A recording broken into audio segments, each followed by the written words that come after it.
Привет! В прошлом видео мы разбирали красивые якутские слова. Мусхая – это ледяная гора. Кто ответил правильно? Молодцы! Переведите название якутских организаций раньше меня. Раньше меня – Мин Иннине. Мин Иннине – раньше меня. Долгун. Волна. РЛ. Надежда. Дахсун.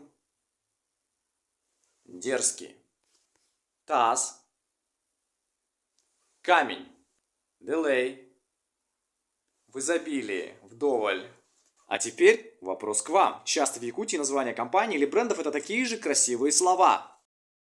Например, вы наверняка видели магазины Сардана. Это не просто имя, название прекрасного цветка лилия сарана, символ богатства и красоты.